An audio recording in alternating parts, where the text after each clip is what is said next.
আমাদের ফিলিস্তিনি ভাইরা কিচ্ছু না পেয়ে বাচ্চারা ঘাস খাচ্ছে, আমরা দেখেছি, আপনারা দেখেছেন কিভাবে চলছে, এবং তাদের মধ্যে যে তাকওয়া, তাদের মধ্যে যে আল্লাহর প্রতি প্রেম, এটা কিন্তু আমাদের মধ্যে অনেক সময় থাকে না।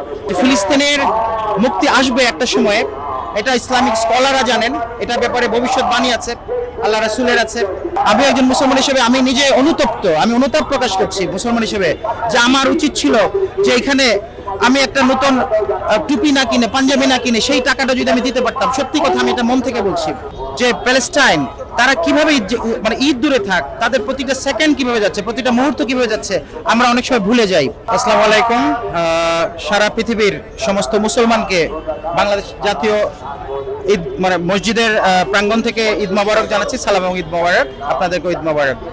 এটা খুবই গুরুত্বপূর্ণ এবং একই সাথে কষ্টদায়ক একটা প্রশ্ন এবং লজ্জাজনক আপনার, কারণ মনে করছি, কারণ এইটা বোধ আমাদেরও অনেক সময় ভুলে যাই।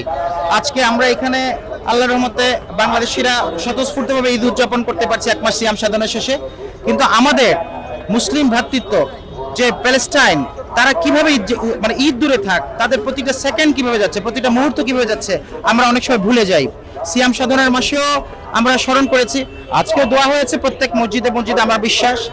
কিন্তু আপনি যেটা বললেন যে হ্যাঁ উচিত ছিল, হয়তোবা আমি একজন মুসলমান হিসেবে আমি নিজে অনুতপ্ত, আমি অনুতাপ প্রকাশ করছি মুসলমান হিসেবে, যে আমার উচিত ছিল যে এখানে আমি একটা নতুন টুপি না কিনে, পাঞ্জাবি না কিনে সেই টাকাটা যদি আমি দিতে পারতাম। সত্যি কথা, আমি এটা মন থেকে বলছি।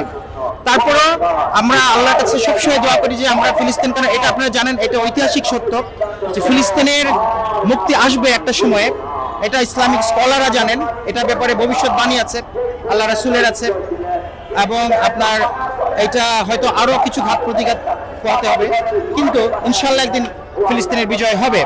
এই জায়নিজম, এই যে অন্যায়, এই যে বিশ্বব্যাপী যে তাদের মুসলমানদের প্রতি যে বিদ্বেষ, এই যে হিংসা, এগুলো অবশ্যই ইনশাআল্লাহ একদিন হবে। কিন্তু আমরা সবচেয়ে বড় হচ্ছে যে আমাদের ফিলিস্তিনি ভাইরা কিচ্ছু না পেয়ে বাচ্চারা ঘাস খাচ্ছে, আমরা দেখেছি, আপনারা দেখেছেন কিভাবে চলছে, এবং তাদের মধ্যে যে তাকওয়া, তাদের মধ্যে যে আল্লাহর প্রতি প্রেম, এটা কিন্তু আমাদের মধ্যে অনেক সময় থাকে না, আমরা যারা স্বাভাবিক আছি।